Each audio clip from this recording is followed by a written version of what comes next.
بسم اللہ الرحمن الرحیم۔ السلام علیکم بچوں، آج آپ کے سامنے اسلامیات لازمی فرسٹ ایئر کے شارٹ کوئسچن حاضر ہیں۔ آپ ان کو واچ کریں اور ان کو یاد کریں اور اس کے مطابق تیاری کریں۔ یہ شارٹ کوئسچن جو ہے 2 پارٹس میں ہیں، یعنی 2 حصوں میں ہیں۔ پارٹ نمبر 1 آپ کے سامنے اسکرین پر اس وقت لکھا ہوا نظر آ رہا ہے۔ پارٹ 1 میں آپ کو 20 کوئسچنز کی ایکسپلینیشن دی گئی ہے، آپ ان کو واچ کریں۔ اگلے پارٹ کے اندر بھی مزید 20 کوئسچنز کی آپ کو دی جائے گی ایکسپلینیشن، آپ ان کو بھی دیکھ لیجئے گا۔ اگر آپ نے ان کوئسچن پہ نظر ڈال لی تو ہمارے پرووائڈ کردہ گیس پیپر کے مطابق آپ کو کسی نوٹس کی یا کسی بکس کی ضرورت نہیں پڑے گی۔ انشاءاللہ آپ کی تیاری ساری کی ساری اسی میں سے ہو جائے گی۔ میں نے آپ کی رہنمائی اور ہدایت کے لیے اور آسانی کے لیے یہ ویڈیوز اپلوڈ کر رہا ہوں، آپ ان کو واچ کیجئے گا۔ ایک بات اور بتا دوں کہ 2026 کے جو پیپر جن بچوں کے ہو چکے ہیں یا ہونے والے ہیں کامرس کے، وہ بھی اس سے فائدہ اٹھا سکتے ہیں، کیونکہ پورا گیس پیپر اس کے اندر شامل ہے۔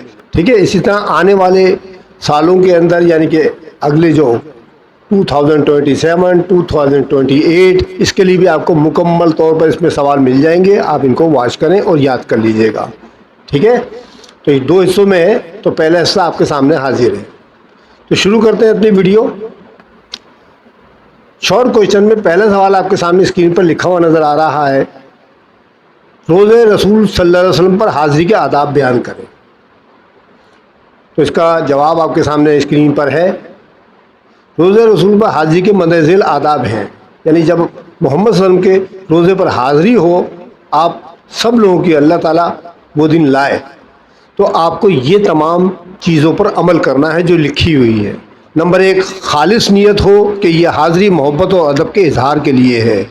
نمبر 2، باوضو ہو اور پاکیزہ لباس کے ساتھ روزہ رسول پر حاضر ہوں۔ اپنی آواز کو نرم اور پست رکھیں، شور ہنگامہ بالکل نہ کریں۔ عاجزی اور خشوع و خضوع کے ساتھ سلام پیش کریں، الصلاۃ والسلام علیک یا رسول اللہ صلی اللہ علیہ وآلہ وسلم۔ پھر سلام کے بعد درود و سلام کثرت سے پڑھیں۔ روزہ اقدس کے سامنے ادب سے کھڑے رہیں، بے جا اشارے بازی یا جلدی نہ کریں۔ دنیاوی گفتگو، ہنسی مذاق اور موبائل کے غیر ضروری استعمال سے بالکل پرہیز کریں آپ۔ اگلا نمبر ہے، دعا میں اپنے لیے، امت کے لیے، اپنے والدین کے لیے، اپنے مرحومین کے لیے اور اساتذہ کے لیے خیر کی دعائیں مانگیں۔ سنت نبی صلی اللہ علیہ وسلم پر عمل کا عزم لے کر واپس آئیں۔ یہ تمام آداب حضرت محمد صلی اللہ علیہ وسلم سے محبت اور احترام کا عملی اظہار ہے۔ اب آپ کے سامنے سوال نمبر 2 حاضر ہے، صبر کی اقسام بیان کریں۔ تو بیٹا اسکرین پر اس کا جواب آپ کو لکھا ہوا نظر آ رہا ہے۔ صبر کی اقسام، اس کی آپ ہیڈنگ ڈالیں گے اور اس کے پوائنٹ لکھے ہوئے میں نے نیچے۔ نمبر 1، طاعت پر صبر۔ ٹھیک ہے، طاعت معنی ہوتا ہے فرما برداری کرنا۔ تو اس کی تفصیل یہ ہے کہ اللہ تعالیٰ کے احکامات، مثلا نماز، روزہ وغیرہ پر ثابت قدم رہنا، یہ صبر کی پہلی پوائنٹ ہو گئی آپ کی۔ نمبر 2، معصیت سے صبر۔ معصیت معنی ہوتا ہے گناہ، گناہوں اور ناجائز خواہشات سے خود کو روکے رکھنا، اس پر صبر کرنا۔ نمبر 3، مصیبت پر صبر۔ دکھ، آزمائش اور مشکلات میں شکوہ کیے بغیر ثابت قدم میں رہنا، کیونکہ بیٹا آپ یاد رکھیں کہ اس دنیا میں اللہ تعالیٰ نے ہم کو امتحان کے لیے بھیجا ہے۔ ٹھیک ہے، اور ہمیں تاکید کی ہے کہ ہم ہر مشکل آزمائش پر صبر کریں، اس کا بڑا اجر ہے۔ وَاسْتَعِینُوا بِالصَّبْرِ وَالصَّلَاةِ وَإِنَّهَا لَكَبِیرَةٌ إِلَّا عَلَى الْخَاشِعِینَ۔ ٹھیک ہے، اور یہ بھی آپ کو پتا ہوگا، ان اللہ مع الصابرین، کہ اللہ تعالیٰ صبر کرنے والوں کے ساتھ ہوتا ہے۔ تو بیٹے یہ ہو گئی صبر و صبر کی اقسام۔ اب آپ کے سامنے سوال نمبر 3 حاضر ہے۔ سوال نمبر 3 ہے، مصارف زکوٰۃ بیان کریں، یعنی زکوٰۃ کہاں کہاں دی جا سکتی ہے، اس کا معنی یہ ہے۔ مصارف زکوٰۃ کی ہیڈنگ ڈالیں۔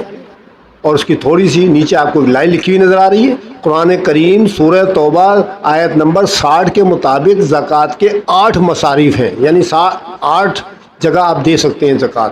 نمبر 1 فقیر جو بالکل نادار ہو، یعنی محتاج ہو، غریب ہو۔ نمبر 2 مسکین جن کی آمدنی ناکافی ہو، یعنی فقیر نہ ہو، مسکین ہو۔ نمبر 3 عاملین زکوٰۃ، یعنی عاملین زکوٰۃ سے مراد ہے زکوٰۃ جمع و تقسیم کرنے والے۔ نمبر 4 ہے مؤلف القلوب، یعنی نئے نئے اسلام جو لے کر لوگ آئے ہیں، ان کے دل اسلام کی طرف مائل کرنا مقصود ہے تو ان کو زکوٰۃ دی جا سکتی ہے، یعنی نئے مسلمانوں کو۔ نمبر اگلا ہے رقاب، غلاموں کی آزادی کے لیے۔ نمبر اگلا ہے غارمین، قرض دار جو ادائیگی کی طاقت نہ رکھتے ہوں۔ اگلا نمبر ہے فی سبیل اللہ، اللہ کے دین کے کاموں میں، مثلا مدرسے میں ہو گیا، جہاد کے لیے ہو گیا، اور دیگر جتنے بھی اللہ تعالیٰ کے سبیل ہیں ان کے کاموں میں آپ زکوٰۃ دے سکتے ہیں۔ ابن السبیل، ابن السبیل مسافر جو راستے میں محتاج ہو گیا ہو، یعنی ایسا مسافر ہے تو وہ دولت مند لیکن راستے میں اس کی جیب کٹ گئی یا پھر اس کے ساتھ کوئی حادثہ درپیش ہو گیا جس کی وجہ سے بالکل محتاج ہو گیا تو وہ زکوٰۃ لے سکتا ہے، آپ اس کو زکوٰۃ دے سکتے ہیں۔ تو بیٹا یہ تھی 8 مصارف۔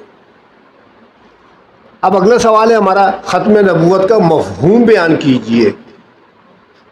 ختم نبوت کا مفہوم کی ہیڈنگ ڈالیں آپ، اور پھر ختم نبوت سے مراد یہ عقیدہ ہے کہ حضرت محمد مصطفیٰ صلی اللہ علیہ وآلہ وسلم اللہ تعالیٰ کے آخری نبی ہیں۔ آپ صلی اللہ علیہ وسلم کے بعد کوئی نبی یا رسول نہیں آئے گا۔ نبوت آپ صلی اللہ علیہ وسلم پر مکمل اور ختم ہو چکی، اور قیامت تک ہدایت کے لیے قرآن و سنت ہی آخری اور حتمی ذریعہ ہے۔ یہ ہے ختم نبوت کا مفہوم، یعنی حضرت محمد مصطفیٰ صلی اللہ علیہ وسلم کو آخری نبی اور رسول ماننا، یہ کہلاتا ہے ختم نبوت کا عقیدہ۔ اب آپ کے سامنے سوال نمبر 5 ہے، صحاح ستہ اور ان کے مؤلفین کے نام تحریر کیجیے۔ صحاح ستہ کتابوں کے نام ہے بیٹا، حدیثوں کی، اور مؤلفین ان کے لکھنے والے، ان کے مصنفین۔ تو اس کی آپ ہیڈنگ ڈالیں پہلے، صحاح ستہ اور ان کے مؤلفین کے نام۔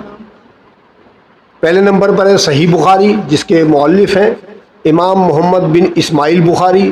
دوسرے نمبر پر ہے صحیح مسلم، امام مسلم بن حجاج۔ نمبر 3 ہے سنن ابو داؤد جس کے مؤلف ہیں امام ابو داؤد سجستانی۔ نمبر 4 ہے جامع ترمذی جس کے مؤلف ہیں امام محمد بن عیسیٰ ترمذی۔ نمبر 5 ہے سنن نسائی جس کے مؤلف ہیں امام احمد بن شعیب نسائی۔ اور نمبر 6 ہے سنن ابن ماجہ جس کے مؤلف ہیں امام محمد بن یزید ابن ماجہ۔ تو یہ جو 6 کتب ہیں حدیثوں کی، مجموعی طور پر صحاح ستہ کہلاتی ہیں، اور اہل سنت میں حدیث کی معتبر ترین کتابیں سمجھی جاتی ہیں۔ تو یہ ہوا اس کا آنسر۔ اب آپ کے سامنے سوال نمبر 6 حاضر ہے، اصول اربع اور ان کے مؤلفین کے نام تحریر کیجیے۔ اربع 4 کو کہتے ہیں، ٹھیک ہے، عربی میں اربع 4 کو کہتے ہیں۔ تو سوال کی نوعیت کے مطابق پہلے آپ ہیڈنگ ڈالیں، اصول اربع اور ان کے مؤلفین کے نام۔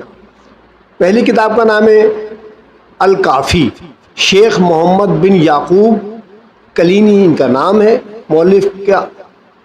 دوسری کتاب کا نام ہے ان کی من لا یحضرہ الفقیہ جس کے مؤلف ہے شیخ محمد بن علی بن بابیہ قمی۔ اور تیسرے نمبر پر ہے تہذیب الاحکام، شیخ محمد بن حسن توسی اس کے مؤلف ہیں۔ اور چوتھے نمبر پر ہے الاستبصار جس کے مؤلف ہیں شیخ محمد بن حسن توسی۔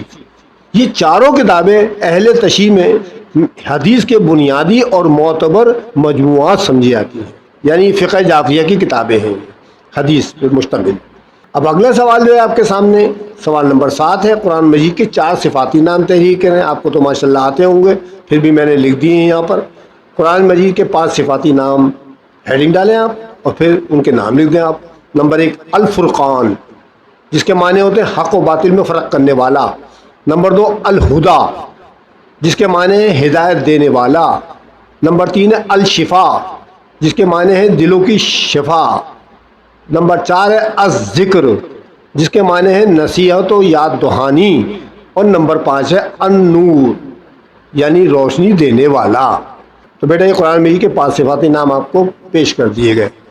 اب اگلا سوال نمبر 8 ہے ہمارا، 4 مشہور فرشتوں کے نام اور ان کی ذمہ داریاں بیان کریں۔ آپ پہلے ہیڈنگ ڈالیں، 4 مشہور فرشتے اور ان کی ذمہ داریاں۔ پہلے نمبر پر ہے حضرت جبرائیل علیہ السلام، جن کا کام کیا تھا، جن کی ذمہ داری کیا تھی، وہی پہنچانا، یعنی انبیاء کرام علیہ السلام تک اللہ کا پیغام لانا، یہ ان کا کام تھا۔ نمبر 2 ہے حضرت میکائیل علیہ السلام، یہ بارش اور رزق کا نظام چلاتے ہیں۔ نمبر 3 ہے حضرت اسرافیل علیہ السلام، یہ قیامت کے دن سور پھونکیں گے۔ اور نمبر 4 ہے حضرت اسرائیل علیہ السلام، جن کا کام ہے جان نکالنا، یعنی لوگوں کی روح قبض کرنا۔ اب سوال نمبر 9 آپ کے سامنے ہے موجود اسکرین پر، صوم کے لغوی اور اصطلاحی معنی تحریر کریں۔ آپ ہیڈنگ لکھیں لغوی معنی بیٹا لغت سے نکلا ہے لغوی کا لفظ، تو چنانچہ صوم کے لغوی معنی یعنی لغت میں اس کے معنی کیا ہے، رک جانا یعنی اسٹاپ ہو جانا، باز رہنا اور اپنے آپ کو روک لینا، یہ ہو گئے اس کے لغوی معنی روزے کے۔ اور دوسری اصطلاحی معنی کی ہیڈنگ ہے آپ کے سامنے، شرعی اصطلاح میں صوم سے مراد ہے اللہ تعالیٰ کی رضا کے لیے صبح صادق سے لے کر غروب آفتاب تک کھانے پینے اور دیگر مفطرات سے رکے رہنا، اس کو کہتے ہیں روزہ یعنی صوم۔ اب سوال نمبر 10 آپ کے سامنے حاضر ہے، سیاہ ستہ اور اصول اربعہ سے کیا مراد ہے، یعنی اس کی ڈیفینیشن بیان کرنی ہے آپ نے۔ تو آپ سیاہ ستہ کی ہیڈنگ ڈالیں۔ سیاہ ستہ سے مراد اہل سنت کی وہ 6 مشہور اور معتبر کتب حدیث ہیں جن میں نبی کریم صلی اللہ علیہ وسلم کے اقوال، افعال اور احادیث جمع کی گئی ہیں۔ یہ حدیث کی سب سے مستند ترین کتابوں میں شمار ہوتی ہے۔ دوسری ہیڈنگ ہے اصول اربعہ۔ اصول اربعہ سے مراد اہل تشیع کی وہ 4 بنیادی کتب حدیث ہیں جنہیں ان کے نزدیک احادیث کا اہم اور بنیادی ماخذ سمجھا جاتا ہے۔ اب آپ کے سامنے سوال نمبر 11 ہے، الہامی کتب کے نام تحریر کریں۔ الہامی کتاب یعنی کہ نازل کردہ کتاب جو آسمان سے نازل ہوئی ہے۔ آپ ہیڈنگ ڈالیں پہلے، الہامی کتب یعنی آسمانی کتابوں کے نام، تو یہ بھی ماشاءاللہ آپ کو یاد ہوں گے۔ پہلا نمبر پر ہے تورات، یعنی حضرت موسیٰ علیہ السلام پر نازل ہوئی۔ زبور حضرت داؤد علیہ السلام پر نازل ہوئی۔ انجیل حضرت عیسیٰ علیہ السلام پر نازل ہوئی۔ اور نمبر 4 قرآن مجید حضرت محمد مصطفیٰ صلی اللہ علیہ وسلم پر نازل ہوا۔ یہ چاروں کتابیں اللہ تعالیٰ کی طرف سے نازل کی گئی ہدایت ہیں، جن میں قرآن مجید آخری اور مکمل کتاب ہے۔ اب سوال نمبر 12 آپ کے سامنے حاضر ہے، ارکان اسلام کے نام تحریر کریں۔ یہ بھی آپ کو پتہ ہے ماشاءاللہ۔ ارکان اسلام کے نام کی ہیڈنگ ڈالیں آپ پہلے اور پھر لکھیں۔ نمبر 1 کلمہ شہادت یعنی لا الہ الا اللہ محمد رسول اللہ صلی اللہ علیہ وسلم کا اقرار۔ نمبر 2 نماز یعنی 5 وقتہ نماز ادا کرنا۔ نمبر 3 زکوٰۃ، دیے ہوئے مال میں سے جو اللہ تعالیٰ نے ہم کو دیا ہوا ہے اس میں سے مقررہ حصہ یعنی 2.5% غریبوں کو دینا۔ نمبر 4 پہ ہے روزہ، یعنی رمضان میں 30 یا 29 جو روزے فرض ہیں ہم پر وہ روزے رکھنا۔ اور حج، استطاعت رکھنے والے کے لیے بیت اللہ کا حج کرنا۔ ٹھیک ہے، تو یہ ہوگا ہمارے ارکان اسلام کے نام۔ اب سوال نمبر 13 ہے، سنت کے لغوی اور اصطلاحی معنی تحریر کریں۔ تو بیٹا یہ لغوی معنی جو ہے آپ کے سامنے ہیڈنگ ہے، سنت کے لغوی معنی ہے راستہ یا طریقہ یا عادت، یہ ہو گئے سنت کے معنی لغوی معنی۔ جبکہ اصطلاحی معنی شرعی اصطلاح میں سنت سے مراد ہے نبی کریم صلی اللہ علیہ وآلہ وسلم کے وہ اقوال، افعال اور تقریرات یعنی عمل کی اجازت جو دین کی رہنمائی کے لیے امت کو دی گئی ہے، اس کو کہتے ہیں سنت۔ اب آپ کے سامنے سوال نمبر 14 ہے، حروف مقطعات کیا ہیں، وضاحت کریں۔ تو حروف مقطعات وہ حروف تہجی ہیں جو قرآن مجید کی بعض صورتوں کے شروع میں الگ الگ پڑھے جاتے ہیں، ان کو ملا کر نہیں پڑھا جاتا، اور ان کا مکمل مفہوم صرف اللہ تعالیٰ اور اس کے رسول ہی بہتر جانتے ہیں اور کسی کو اس کا علم نہیں۔ اس کی مثالوں میں ہے جیسے الف لام میم را، حام میم، کاف ہا یا عین صاد، یہ اس کی مثالیں وغیرہ میں نے آپ کے سامنے لکھ دی ہیں.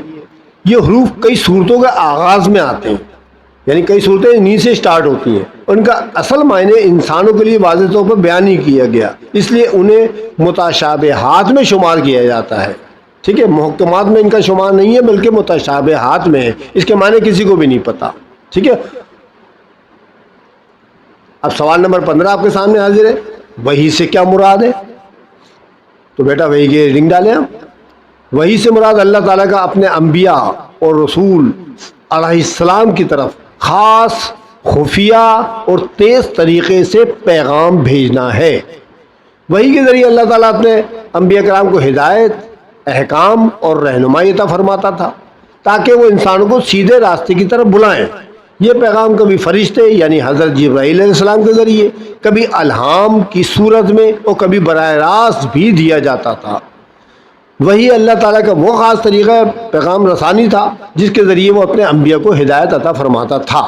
اب وہی کا سلسلہ ختم ہو چکا ہے، اس لیے میں نے زیادہ تر تھا کا لفظ استعمال کیا ہے یہاں پر، کیونکہ نبی کریم صلی اللہ علیہ وسلم ہمارے پیارے نبی، آخری رسول اور نبی تھے، اس لیے وحی کا سلسلہ ختم ہو چکا ہے. اور قرآن پاک اللہ تعالیٰ کی آخری کتاب. اب سوال نمبر 16 آپ کے سامنے حاضر ہے. جنگ بدر میں اللہ تعالیٰ نے مسلمانوں کی مدد کس طرح فرمائی؟ ہیڈنگ ڈالیں آپ، جنگ بدر میں اللہ تعالیٰ کی مدد. جنگ بدر اسلام کی پہلی اور فیصلہ کن جنگ تھی جس میں اللہ تعالیٰ نے مسلمانوں کی خاص مدد فرمائی، یعنی فرشتوں کی مدد سے. مسلمانوں کی تعداد کم تھی اور وسائل بھی محدود تھے. ان کے پاس اسلحہ بھی نہ تھا، تعداد بھی صرف 313 کی تھی، لیکن اللہ کی نصرت سے انہیں عظیم فتح مبین نصیب ہو گئی. سبحان اللہ. اب اللہ تعالیٰ کی مدد کی صورتیں، اس کی آپ ہیڈنگ ڈالیں. اللہ تعالیٰ نے فرشتوں کے ذریعے مسلمانوں کی مدد فرمائی. پہلا پوائنٹ تو یہ ہو گیا، یعنی فرشتے آئے تھے، 1000 فرشتے آئے تھے، ٹھیک ہے، مسلمانوں کی مدد کے لیے. نمبر 2 ہے مسلمانوں کے دلوں میں سکون اور ثابت قدمی پیدا کی گئی، یعنی ان کے دل سے ڈر اور خوف نکال دیا گیا. نمبر 3 بارش کے ذریعے میدان جنگ کو مسلمانوں کے لیے آسان بنا دیا گیا، یعنی جس دن جنگ بدر ہونی تھی اس سے پچھلی رات اللہ تعالیٰ نے بارش یعنی باران رحمت نازل کر دیا، جس کی وجہ سے مسلمانوں کو یہ جنگ بڑی آسان لگی. چوتھے نمبر پر ہے کفار کے دلوں میں رعب اور خوف ڈال دیا گیا. نمبر 5 کم تعداد کے باوجود مسلمانوں کو عظیم فتح عطا کی گئی، اور یہ فتح اللہ تعالیٰ کی نصرت تھی. اللہ تعالیٰ نے عظیم فتح کی. یاد رکھیں، فتح و نصرت، شکست، یہ سب اللہ تعالیٰ کی طرف سے عطا کی جاتی ہیں. ہم امتحان میں پاس یا فیل جو ہوتے ہیں یہ بھی اللہ ہی تعالیٰ کی طرف سے ہوتا ہے. جتنے بھی دنیا میں کام ہوتے ہیں، جتنے بھی افعال ہوتے ہیں، وہ سب اللہ کے حکم کے بغیر نہیں ہو سکتے. اب سوال نمبر 17 دیکھیں آپ. اسلام کے بنیادی عقائد کیا ہیں؟ بیٹا اسلام کے بنیادی عقائد کی آپ ہیڈنگ ڈالیں. اسلام کے بنیادی عقائد مندرجہ ذیل ہیں، یہ لکھیں آپ تھوڑا سا، اور پھر ان کے بارے میں عقائد جو ہیں ان سب کے بارے میں آپ لکھیں. نمبر 1 ہے توحید، یعنی اللہ کو ایک ماننا، اللہ تعالیٰ کی وحدانیت پر ایمان رکھنا. نمبر 2 ہے رسالت، تمام انبیاء کرام علیہ السلام اور خاص طور پر حضرت محمد صلی اللہ علیہ وسلم کو آخری نبی ماننا، یہ کہلاتا ہے رسالت، عقیدہ رسالت. نمبر 3 ہے عقیدہ ملائکہ پر ایمان، ٹھیک ہے، فرشتوں کے وجود اور ان کی ذمہ داریوں پر ایمان، یہ بھی ماننا پڑے گا، ٹھیک ہے. نمبر 4 ہے آسمانی کتابوں پر ایمان، یعنی اللہ تعالیٰ کی نازل کردہ کتابیں جو 4 آئی ہیں، مثلا توریت، زبور، انجیل اور قرآن مجید، ان سب پر ایمان لانا. اگلا نمبر ہے یوم آخرت پر ایمان، قیامت، حساب کتاب اور جزا و سزا پر یقین رکھنا، یہ اسلام کے بنیادی عقائد میں شامل ہے. اور نمبر 6 ہے تقدیر پر ایمان، اچھی اور بری تقدیر اللہ تعالیٰ کی طرف سے ہونے پر ایمان، یعنی چاہے ہماری تقدیر اچھی ہو یا بری ہو، یا اللہ تعالیٰ نے ہمارے نصیب میں جو کچھ لکھا ہے وہ تو ہو کر رہے گا، اس بات پر ایمان رکھنا، یہ بھی ہمارے اسلام کے بنیادی عقائد میں شامل ہے. اب سوال نمبر 18 دیکھیں آپ. صبر و استقامت کے معائنے بمیں مثالیں بیان کریں آپ. تو پہلے آپ ہیڈنگ ڈالیں صبر کی، اس کے معنی بیان کرتے ہیں. مشکلات، مصیبتوں اور تکلیفوں میں گھبراہٹ کے بغیر ثابت قدم رہنا صبر کہلاتا ہے. جبکہ استقامت کسے کہتے ہیں؟ حق پر ڈٹے رہنا اور ہر حال میں اللہ کے احکام پر ثابت قدم رہنا، یہ کہلاتا ہے استقامت. یہ صبر کا مطلب رک جانا، اور استقامت کے مطلب ہوتا ہے بیٹا ثابت قدم رہنا، جمے رہنا. اب اس کی مثالوں میں آپ کے سامنے لکھی ہوئی ہیں، تو آپ دیکھ لیں، یاد کر لیجئے گا. نمبر 1، بیماری یا پریشانی میں شکوہ کیے بغیر اللہ کی رضا پر راضی رہنا صبر کہلاتا ہے. نمبر 2، نماز، روزہ اور دیگر عبادات پر مستقل مزاجی سے عمل کرنا استقامت کہلاتا ہے. نمبر 3، ظلم کے مقابلے میں حق بات پر قائم رہنا استقامت کی مثال ہے. نمبر اگلا ہے، نقصان یا غم کی حالت میں بھی زبان سے ناشکری نہ کرنا صبر ہے. صبر مشکلات میں برداشت کا نام ہے، جبکہ استقامت حق پر ثابت قدم رہنے کو کہتے ہیں. اب ہمارے سامنے سوال نمبر 19 آ گیا، مال فے اور مال غنیمت میں کیا فرق ہے؟ پہلے آپ مال غنیمت کی ہیڈنگ ڈالیں. وہ مال جو کفار سے جنگ یعنی قتال کے بعد مسلمانوں کے ہاتھ آئے اسے مال غنیمت کہتے ہیں، یعنی کافروں سے جنگ کے بعد. یہ مال مجاہدین میں تقسیم کیا جاتا ہے، اور ایک ایسے ویسے نہیں بلکہ شرعی اصول کے مطابق کیا جاتا ہے، جو قرآن میں اللہ تعالیٰ نے بیان کر دیے ہیں سورہ انفال میں. اس کے بعد ہے مال فے، وہ مال جو کفار سے بغیر جنگ کے مسلمانوں کے قبضے میں آ جائے اسے مال فے کہتے ہیں. یہ مال عام طور پر اسلامی ریاست کے بیت المال میں جاتا ہے. تو اس کا مطلب یہ ہوا، غنیمت کیا ہے؟ جنگ کے بعد حاصل ہونے والا مال، اور فے کیا ہے؟ بغیر جنگ کے حاصل ہونے والا مال. اب ہمارا لاسٹ کوئسچن ہے، سوال نمبر 20 ہے، میقات سے کیا مراد ہے؟ ہیڈنگ ڈالا ہے میقات کی. میقات ان مقررہ مقامات کو کہتے ہیں جہاں سے حج یا عمرے کی نیت سے آنے والے افراد کے لیے احرام باندھنا ضروری ہوتا ہے. یعنی اس مقام سے احرام لازمی طور پر باندھنا پڑے گا. اگر آپ نے اس مقام سے احرام نہیں باندھا تو آپ کا حج یا عمرہ نہیں ہو سکتا. میقات وہ حدیں ہیں جو نبی کریم صلی اللہ علیہ وآلہ وسلم نے مختلف علاقوں سے آنے والے حجاج کے لیے مقرر فرمائی ہیں. ان حدود سے پہلے احرام باندھنا لازم ہے، ورنہ دم یعنی جرمانہ لازم آ جائے گا آپ پر. تو بیٹا یہ تھے آپ کے 20 کوئسچنس، اور سب امپورٹنٹ ہیں، آپ ان کو یاد کر لیجئے گا. انشاءاللہ آپ کے معلومات میں بھی اضافہ ہوگا، دوسرے آپ کے امتحان میں بھی کام آئیں گے. ٹھیک ہے، یہ میں نے آپ کے سامنے ویڈیو پیش کر دی ہے. امید ہے آپ کو پسند آئے گی. اگر آپ کو پسند آئے تو اس کو لائک کرنا مت بھولیے گا، اور اگر کسی نے میرے چینل کو سبسکرائب نہیں کیا ہے تو فوراً میرے چینل کو سبسکرائب کر لے. زیادہ سے زیادہ شیئر کریں اپنے دوستوں ساتھیوں کو، تاکہ ان کو بھی بینیفٹس مل سکے.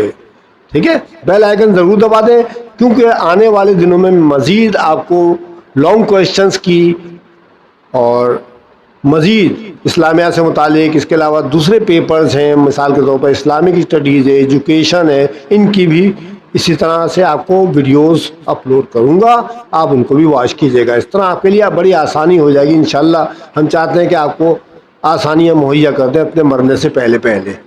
ٹھیک ہے، اللہ تعالیٰ ہمیں اس کار خیر کا انشاءاللہ اجر دے گا. آپ ہمیں دعاؤں میں یاد رکھیے گا بس. ٹھیک ہے، انشاءاللہ اگلی ویڈیو میں پھر آپ سے ملتے ہیں. تب تک کے لیے خدا حافظ.